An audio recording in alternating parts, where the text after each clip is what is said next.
अब मैं श्री रामचरितमानस बालकांड के 11वें दोहे के पश्चात चल रहा हूँ। जे जन्मे कलिकाल कराला।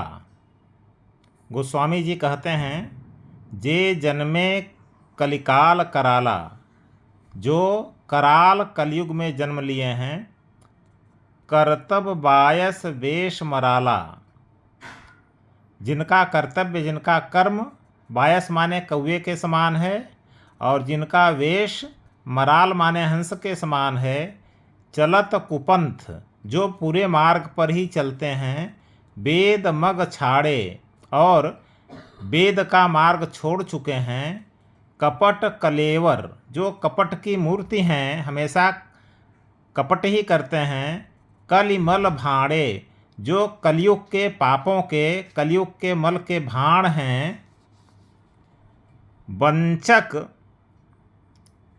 भगत कहाई राम के, जो अपने को भगवान राम का भक्त कहते हैं लेकिन वास्तव में जनता को ठगते हैं, जनता के वंचक हैं, किंकर कंचन कोह काम के,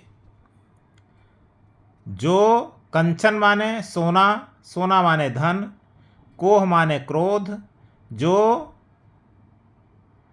काम, क्रोध और लोभ, मतलब धन दौलत, क्रोध और काम के किंकर हैं, सेवक हैं, गुलाम हैं, हमेशा इनके अधीनस्थ रहते हैं, धींग धर्म ध्वज, जो हमेशा धीगा मुस्ती करते हैं, धर्म ध्वज, जो धर्म की झूठी ध्वजा लेकर चलते हैं, यानी धर्म का सही काम नहीं करते हैं, मन के अंदर कुछ रहता है, मन के बाहर कुछ रहता है, धंधक धोरी, जो केवल धंधे में लगे रहते हैं, ऐसे लोगों में तीन मह प्रथम रेख जगमोरी, इस संसार में ऐसे लोगों में मेरा पहला स्थान है,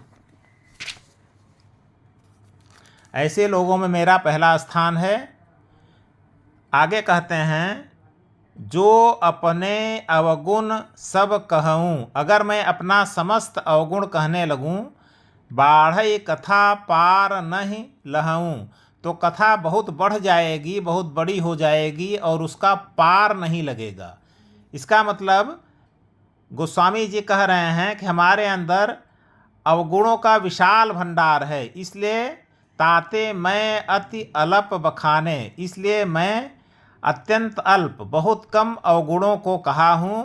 थोरे महु जानिहि सयाने, सयाने मतलब बुद्धिमान लोग, चतुर लोग थोड़े में ही हमारे अवगुण समझ जाएंगे।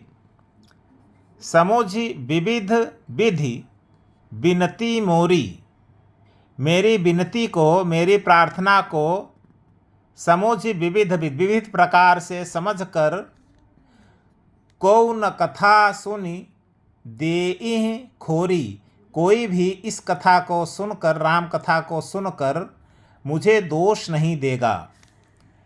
एत्यहु पर करिहि जे असंका, इतने पर भी जो लोग मुझ पर शंका करेंगे, मोहिते अधिक ते जड़ मतिरंका, वे मुझसे भी अधिक जड़ हैं, मुझसे भी अधिक मूर्ख हैं, और मतिरंका और बुद्धि में मुझसे भी अधिक कंगाल हैं, मुझसे भी अधिक रंक हैं।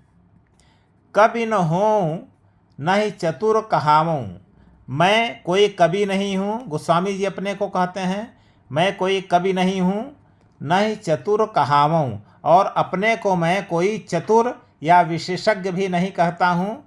मति अनुरूप, अपने बुद्धि के अनुरूप राम के गुण को गाता हूँ, जैसी मेरी जितनी बुद्धि है उस बुद्धि के अनुरूप राम के गुण को गाता हूँ।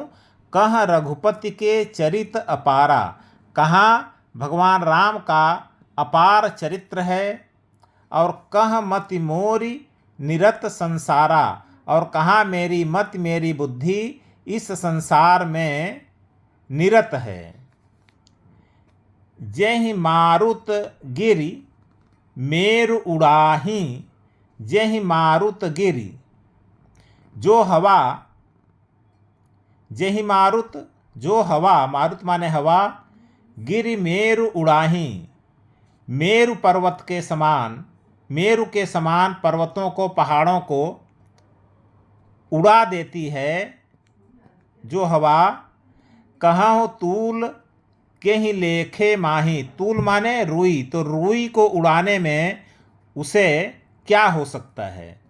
समुझत अमित राम प्रभुताई, भगवान राम की अमित प्रभुता को समझकर करत कथा मन अति कदराई। यह कथा कहते हुए मेरा मन अत्यंत संकोच कर रहा है। मतलब गोस्वामी जी कह रहे हैं भगवान राम का चरित्र अपार है, मेरी बुद्धि बहुत छोटी है, फिर भी मैं भगवान राम की कथा कर रहा हूँ, जिसमें मुझे बड़ा संकोच हो रहा है कि मैं अच्छे से कर पाऊँगा या नहीं कर पाऊँगा। फिर 12वें दोहे में कहते हैं सारद शेष महेश विधि आगम निगम पुराण, नेति नेति कहि जासु गुण करहि निरंतर गान। मतलब नेति नेति कहि जासु गुण, सारद सरस्वती, शेष शेष जी, महेश मतलब शंकर भगवान, विधि मतलब ब्रह्मा, आगम माने शास्त्र, निगम माने वेद, पुराण मतलब पुराण। तो सरस्वती, शेष जी, शंकर भगवान, ब्रह्मा, शास्त्र, वेद और पुराण, नेति नेति कहि जासु गुण, जिसके गुणों का केवल नेति नेति कह के ही वर्णन करते हैं। करहि निरंतर गान, हमेशा नेति नेति कह के जिसके गुणों का गान करते रहते हैं।